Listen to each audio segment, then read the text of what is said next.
It's time spent that you can never get back. You're now listening to the Corey Winfield Podcast.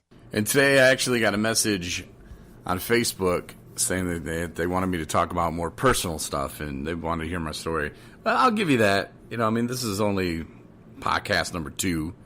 I'm new to the whole podcast game, really. I did radio for 20 years.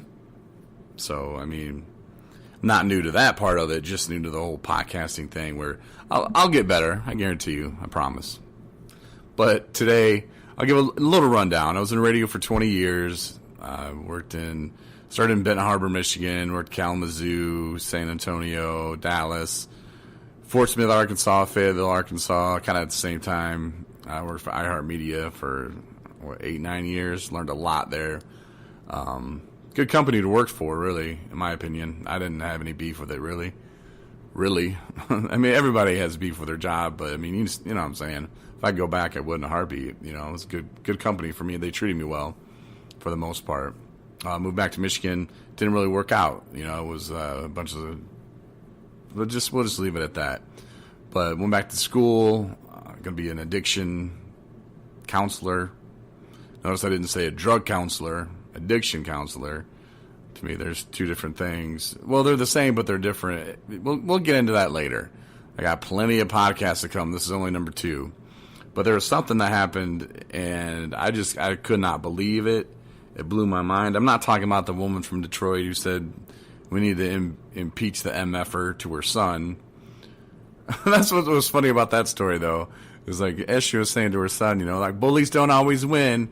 We're going to impeach that MFer, except she obviously said the word, but I could say it, but I just figured why not? MFer works just as well. But, yeah, the fact that she said that to her son, who doesn't talk to their son that way? We're going to get that MFer.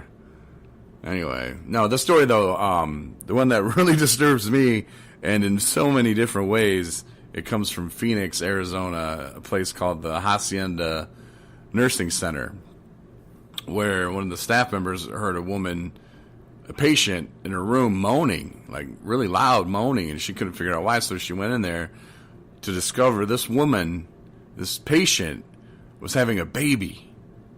Yeah, nobody knew she was pregnant. So she's dropping out a baby out of her, and the nurse, calls for help. They deliver the baby. It's a healthy baby boy. Everything's kosher on that end. But the fact that this woman had been there and nobody even knew she was pregnant, okay, that's one problem, one major problem. What kind of doctors they got working there? The old Hacienda Nursing Center, nursing home. They get 1 star, by the way, on Medicare.gov.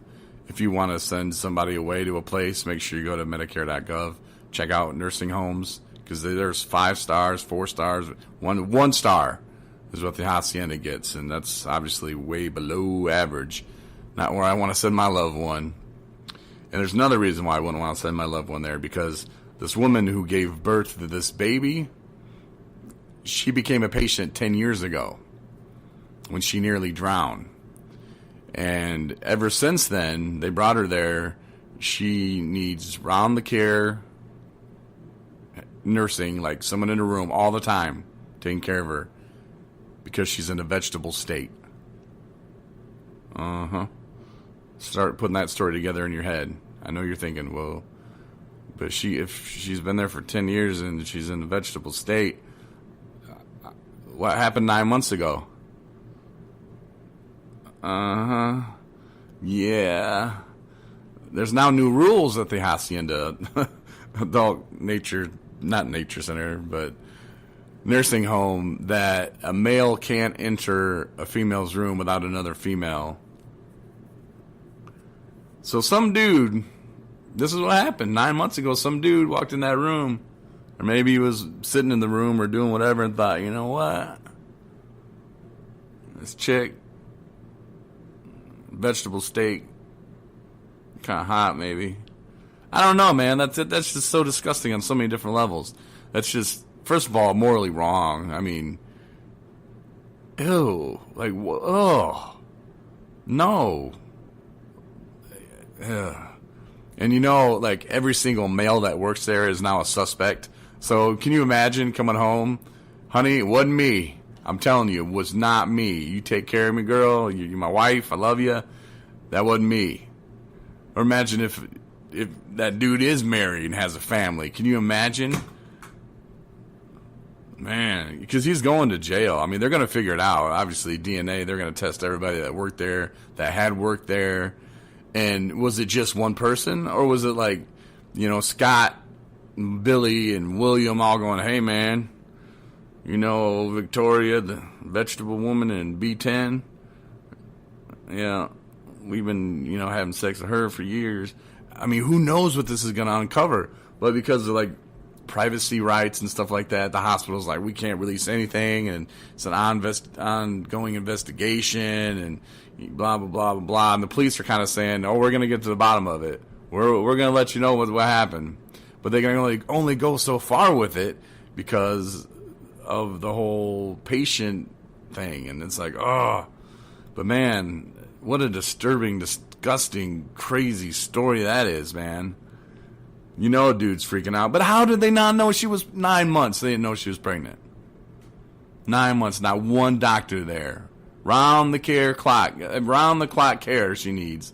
And not one person could tell she was pregnant. They just thought, was she getting fat? She's bloated. All of a sudden the baby just pops right out. Come on, man. The dude that got her pregnant, or maybe the dudes that were finding her sexually attractive and having sex with her or whatever, that they might have been freaking out, uh-oh. Oh, man, there's just so many different levels of the story that I want to get into more, and I want to know more about, but I don't, if you know what I'm saying. I'm not wanting to know. Anyway, I'm not being creepy about it. That's all I'm trying to say. I'm not being creepy. I'm just saying. That's a messed up story, yo. True facts. Now, there's this other guy, too. What's his name? Brandon something. My mom was telling me about him, and she keeps telling me, Corey, you need to start doing some video podcasts. This dude from... My mom doesn't talk like that, by the way. This dude from Arkansas, he's from Fort Smith. He went there and saw his mom for Christmas. Because I used to live in Fort Smith. I think I mentioned that. Some of the weirdest things I've ever discovered or ever seen happen in Fort Smith. What's this dude's name? Brandon... What's his name? Brandon Ferris. Farris. I'm Brandon Ferris. That's his YouTube. But I don't know. I still haven't checked out any of his videos, but I guess the kid's funny. I don't know. He was living in his car for a year, at least supposedly, but been there, done that. Not for a year, though. I've done a lot of stupid things in my life. Moving back to Michigan. It really wasn't one of them. I've learned how to become very humble, I'll tell you that much. I used to live in Arkansas, a great paying job. It was too damn hot down there, though, really. The women were pretty hot. Some of them. I mean, if you just walked into a Walmart, but you can walk to a Walmart anywhere, man. So don't tell me there aren't hillbillies everywhere, because there are hillbillies everywhere. Wherever there's a Walmart, you're going to find some. Not that there's anything wrong with being a hillbilly either, man. Do you. Do what you need to do, man. If you want to wear whatever to the store, wear whatever to the store. I've done it before. But when I was down there, it was just too damn hot. I missed my family. But, yeah, I had to give up a house, 3-bedroom house. I had a nice car, moved back home. Things don't work out. Lost the car, lost the house. And it was very, very humbling because I realized how much material things meant to me. And there's nothing wrong with liking nice stuff or having nice clothes or having a big TV, but when you get down to the bones and nitty gritty of it, the things that are more important to me are like family. The fact that, my sister lives just right down the block from my mom, so if I stop in to see my mom, hey, I can stop in to see my sister if she answers the door. My nephews are there, 7-year-old, and I got 3-year-old twins, nephews, and they're awesome. I got a niece that's 1.5. She's cute as hell. So it's more about being around family, and it took me a while to get used to that because I was so materialistic about what did I have and what did I accomplish, and that's how I judged my life at that time was, well, what did I have? How much did I make a year? How much does my brother make in a year? Well, I need to make this much, and it became kind of focused on that. And, once I got an offer to move back home, and it's kind of cool that they paid for me to move my stuff back home, it became totally different, and things changed, and learning how to be humble, without some of those things, having to sell my big TV, having to sell my washer and dryer, my dishwasher, everything, I've owned, and having to do a short sale on my house. Everything that I've had to go through was for a reason. I believe you are where you're supposed to be, in life. I think God put you where you're supposed to be and where you need to be at the time. Things right now aren't going the best for me. They could be better. We'll get into that. Like I said, many podcasts to come, but just a little Friday night, something for you to listen to. Hopefully you keep listening and tell your friends. Send me a message on Facebook. I'll get more personal. I'll tell more stories, I promise. And hit me up on Twitter as well at Corey Winfield. But yeah, have a great Friday night.